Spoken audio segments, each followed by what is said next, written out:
योग्य वेळ आल्यावर. रोहित आता 32 वर्षाचा झाला होता, पण त्याचं लग्न मात्र काही जुळत नव्हतं. कारणही तसंच होतं की रोहितचे वडील तो 5 वर्षाचा असताना गेले होते. आईने कसे तरी करून त्याचे 10वी पर्यंत शिक्षण पूर्ण केले. त्यातही तो 10वी नापास झाला. आईला त्याला अजून पुढे शिकवायचे होते, पण रोहित अभ्यासात खूपच कच्चा होता. त्याला पुढे शिकायची अजिबात इच्छा नव्हती. काही ना काही कारणांवरून ठरलेली लग्न मोडत होती. हल्लीच्या मुली खूप शिकलेल्या 10वी पास मुलाशी कोण लग्न करणार? पोटापाण्यासाठी त्याने एक वडापावची गाडी टाकली होती. त्याचं त्यातून व्यवस्थित भागेल इतकं चाललं होतं. आईला आता त्याची खूपच काळजी वाटू लागली होती. रोहित आईला नेहमी म्हणायचा, तू मुली बघायचं बंद कर. जेव्हा माझ्या नशिबात तिचं येणं लिहिलं असेल तेव्हा ती आपल्याला न शोधताच सापडेल. लग्नाच्या गाठी वरूनच बांधून येतात. फक्त असं समज अजून ती वेळ आली नाही आहे. जेव्हा योग्य वेळ येईल तेव्हा बघ सगळं कसं आपोआप जुळून येईल. पण आईला कुठे राहवतंय? ती मात्र मुली शोधण्याचं काम काही थांबवत नव्हती. असेच दिवस जात होते. एक दिवस रोहितची आई त्यांच्या नातेवाईकांकडे एका कार्यक्रमाला गेली होती. तेथील बायकाही तिला सतत ऐकवत होत्या, बघ जरा त्याच्या बरोबरीच्या पोरांची लग्न होऊन त्यांना मुलं पण झाली आहेत. कधी करणार आहेस तुझ्या मुलाचं लग्न? आई त्या बायकांना म्हणाली, तुम्हीच बघा आता तुमच्या नजरेत असेल कोणी तर. तेव्हा एक बाई म्हणाली, माझ्या बघण्यात तर खूप मुली आहेत, पण मुलींना सांगणार काय? मुलगा 10वी नापास आहे आणि काम काय करतो? तर वडापावची गाडी चालवतो. आत्ताच्या मुलींना फ्लॅटमध्ये राहणारा मुलगा हवा. तुमचं चाळीतलं घर केवढं छोटं आहे. ₹1,00,000 पगार असावा, गाडी पाहिजे आणि गावी सुद्धा स्वतःचं घर पाहिजे. तुमचं काय, गावी पण घर नाही. मागच्या वेळेस पण 4 स्थळं बघितली होती, पण त्यातल्या एकाही मुलीला तुझा मुलगा आवडला नाही. हल्ली मुलींच्या अपेक्षा खूप जास्त आहेत. मला नाही वाटत आता तुझ्या मुलाचं लग्न काही ठरेल. असे बोलणे ऐकून आईला राग आला होता, पण तो राग न दाखवता ती तेथून निघून गेली. रात्री घरी आल्यावर रोहितने विचारले, काय ग आई, काय झालं? एवढी उदास का आहेस? आईने काहीच उत्तर नाही दिले. ती गप्पच होती. रोहित समजला, नक्की आईला आज कोणीतरी काही बोलले असेल. तो म्हणाला, मी तुला आधीही सांगितलं आहे, नको माझ्यासाठी मुली शोधू. असं कोणी काही बोललं की मग असं तोंड पाडून बसतेस. मला तुला असं उदास बघायला नाही आवडत ग. आई रागारागातच म्हणाली, ठीक आहे, मी तुला वचन देते, मी आजपासून तुझ्यासाठी मुलगी बघणार नाही. बघू तुझ्या नशिबात लिहिलेली अप्सरा तुला कधी भेटते ते. त्या दिवशी भरपूर पाऊस होता, म्हणून रोहित वडापावची गाडी लवकर बंद करायला घेणार होता. तितक्यात एक मुलगी आली आणि तिने 2 वडापाव मागितले. वडापाव घेतल्यावर तिने 500ची नोट दिली, पण रोहितजवळ तिला द्यायला सुट्टे पैसे नव्हते आणि त्या मुलीजवळही सुट्टे पैसे नव्हते. त्याने तिला ऑनलाईन पेमेंट करायला सांगितलं, तर तिचा मोबाईल स्विच ऑफ झाला होता. ती म्हणाली, मी उद्या पैसे देते. पण रोहित म्हणाला, एक काम करा, तुम्हीच ₹500 मला द्या आणि बाकीचे पैसे उद्या घेऊन जा. तसं चालेल का? तितक्यात ती मुलगी म्हणाली, असं कसं? उद्या जर तुम्ही नाही दिले तर मी कसा विश्वास ठेवू? रोहित म्हणाला, तेच तर मॅडम, मग मीही कसा विश्वास ठेवू तुमच्यावर? तुम्ही उद्या मला पैसे द्याल की नाही ते? ती म्हणाली, मी खरंच उद्या तुमचे पैसे नक्की देईन. शेवटी रोहित म्हणाला, ठीक आहे, द्या उद्या पैसे, आणि ती मुलगी तेथून निघून गेली. रोहितने याआधीही बरेच जणांना उधारीवर वडापाव दिले होते, पण कोणीच पैसे आणून दिले नव्हते. दुसरा दिवस उजाडला. दिवस संपला, पण ती मुलगी काही पैसे द्यायला आली नाही. शेवटी आठवडा झाला, पण ती काही पैसे द्यायला आली नाही. रोहितला तिचा फार राग आला होता. चेहऱ्यावरून तर किती भोळी दिसत होती, आणि असं फसवतात का कोणाला? अचानक समोरून आवाज आला, हे घ्या तुमचे पैसे आणि मला आणखी 2 वडापाव पार्सल द्या. त्याने बघितलं तर तीच मुलगी होती. त्याला पहिल्यांदा तर थोडा राग आला, पण नंतर म्हणाला, जाऊ दे, निदान पैसे द्यायला आली तरी. ती म्हणाली, सॉरी, मी उद्या पैसे देते असं सांगून एवढ्या दिवसाने आले.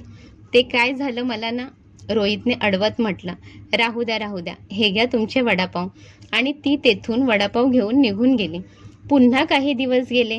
ती मुलगी रोज नाही पण 3-4 दिवसांनी रोहितच्या गाडीजवळ यायची. वडापाव घ्यायची, कधी चहा घ्यायची. तिचं वारंवार येणं रोहितला कुठेतरी आवडायला लागलं होतं. जर कधी ती आली नाही किंवा तिला यायला उशीर झाला तर त्याची चिडचिड व्हायची. त्या दिवशी तिला यायला नेहमीपेक्षा खूपच उशीर झाला. ती आल्यावर त्याने काहीच विचार न करता रागाने विचारले, एवढा उशीर का झाला? कधीची वाट बघतोय तुझी? तिला थोडा वेळ धक्का बसला आणि ती म्हणाली, म्हणजे तुम्ही मी यायची रोज वाट बघत असता का? रोहित म्हणाला, नाही तसं नाही, म्हणजे ते काय ते असं सहजच विचारलं. ती म्हणाली, ठीक आहे राहू द्या. आता हळूहळू त्यांच्यात संवाद होऊ लागले. एके दिवशी ग्राहकांची गर्दी नव्हती. तेव्हा त्याने घाबरतच विचारले, तुझं नाव कळेल का? ती थोडा वेळ शांत राहिली आणि तिचं नाव सांगितलं, मयुरी. मी नर्स आहे. इथे मागच्या गल्लीमध्ये जे हॉस्पिटल आहे ना, तिथेच मी जॉईन झाली आहे. ज्या दिवशी तुमच्याकडून उधार वडापाव घेऊन गेली होती ना, तोच दिवस माझ्या कामाचा पहिला दिवस होता. आणि नंतर आठवडाभर अचानक माझी नाईट शिफ्ट सुरू झाली. त्यामुळे मला तेव्हा तुमचे पैसे द्यायला भेटले नाहीत. मला माहीत आहे तुम्हाला नक्कीच असं वाटलं असेल की मी तुमचे वडापाव फुकट घेऊन गेली, हो ना? रोहित म्हणाला, नाही तसं काही नाही. हळूहळू आता ती गाडीसमोर थोडा वेळ थांबून रोहितशी गप्पा मारायला लागली. मयुरीला त्याचा साधेपणा आणि मनमोकळेपणा आवडायला लागला. दोघांनी एकमेकांचे नंबर घेतले. आता ते दोघे फोनवर बोलू लागले होते. आईला आश्चर्य वाटत होते, कधीही एवढं फोनवर न बोलणारा मुलगा आता एवढ्या रात्री कोणाशी बोलत असतो? आईने त्याला विचारले सुद्धा, पण तेव्हा त्याने उत्तर देण्याचे टाळले. आईने डायरेक्ट त्याला विचारले, तुझं कुठे काही चालू आहे का? नाही नाही, एक वेळ तू कोणाच्या तरी प्रेमात पडशील, पण तुझ्या कोणीतरी प्रेमात पडेल यावर माझा तरी विश्वास नाही. रोहितला वाईट वाटलं. तो आईला म्हणाला, आई असं का गं म्हणतेस? म्हणजे मी इतका वाईट आहे का की कोणत्याच मुलीला मी आवडू शकत नाही? आई हसत म्हणाली, अरे हो, तुला तर स्वर्गातून अप्सरा भेटणार आहे ना खास. नको रे रागावूस, मस्करी करत होते. शेवटी त्यानेच आईला मयुरीबद्दल सांगितले. त्याने सांगितले की त्यांच्या दोघांत खूप छान मैत्री झाली आहे आणि ती मला खूप आवडते, पण तिला विचारायची माझी हिंमतच होत नाही. आई म्हणाली, ते ठीक आहे, पण तिला तू आवडतोस का? रोहित म्हणाला, माहीत नाही, पण कदाचित नसेल सुद्धा आवडत. अगं ती माझ्यापेक्षा 8 वर्षांनी लहान आहे. कदाचित ती फक्त मला मित्रच मानत असेल तर? नाही, मला हे सगळं इथेच थांबवायला हवं. नाहीतर मी जर तिच्यात जास्त गुंतत गेलो तर मला यातून बाहेर पडणं कठीण होऊन जाईल. दुसऱ्या दिवशीपासून त्याने तिचे कॉल उचलणे बंद केले. 4-5 दिवस झाले तो तिचा कॉल घेतच नव्हता. शेवटी ती त्याला भेटायला आली आणि विचारले, काय झालं? फोन का नाही उचलत? तो म्हणाला, ते जरा कामात होतो म्हणून. तिच्याकडे त्याने पाहिलं देखील नाही. तो आता नेहमी तिला टाळत होता. शेवटी मयुरीच एक दिवस त्याच्या घरी गेली आणि थेट त्याच्या आईला सांगितलं, माझं रोहितवर खूप प्रेम आहे आणि मला त्याच्याशीच लग्न करायचं आहे. गेले कित्येक दिवस तो मला टाळत आहे. आई म्हणाली, तू मयुरी बरोबर ना? मयुरी म्हणाली, अरे वा, तुम्हाला तर माहीत आहे माझ्याबद्दल. मयुरीचं असं बिनधास्तपणे बोलणं ऐकून आई तर थोडा वेळ शांतच झाली. तिला काय बोलावं काहीच सुचेना. मग ती हसून म्हणते, माझा मुलगा खरंच खूप भोळा आहे. तू त्याला आवडत असूनही तो फक्त तुमच्यातील वयाच्या अंतरामुळे मागे सरकतोय. तेवढ्यात रोहित घरी येतो आणि मयुरीला तेथे पाहून चकित होतो. मयुरी त्याच्याकडे बघून डोळ्यात पाणी आणून म्हणते, रोहित, खरंच वयाच्या आकड्यांनी प्रेम थांबतं का? मी तुला निवडलंय, बाकी माझ्यासाठी काही महत्त्वाचं नाही. रोहित थोडा वेळ गप्प राहतो, पण आई त्याला डोळ्यांनी होकार देऊन आधार देते.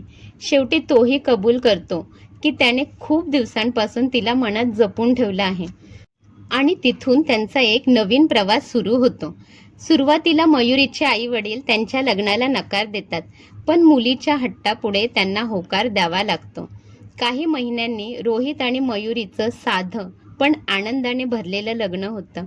मयुरी हॉस्पिटलची नोकरी करतच राहिली, पण मोकळ्या वेळेत गाडीजवळ उभी राहून त्याला मदत करायची. त्यांचं चाळीतलं घर हसण्याने, स्वप्नांनी आणि प्रेमाने भरून गेलं. आई रोज देवापुढे हात जोडून म्हणायची, देवा, माझ्या मुलाच्या आयुष्यात योग्य वेळ आली आणि खरंच तू त्याला त्याच्या नशिबाची जोडीदार दिलीस. आणि खरंच रोहितचं बोलणं खरं ठरलं. लग्नाच्या गाठी वरूनच बांधून येतात. जेव्हा वेळ येते तेव्हा सगळं आपोआप जुळून येतं. पावसाळ्यातलं ते पहिलं भेटणं आठवलं की रोहितला अजूनही हसू येतं. 500च्या नोटेवरून प्रेमकथा सुरू होईल असं कोणाला वाटलं होतं? धन्यवाद.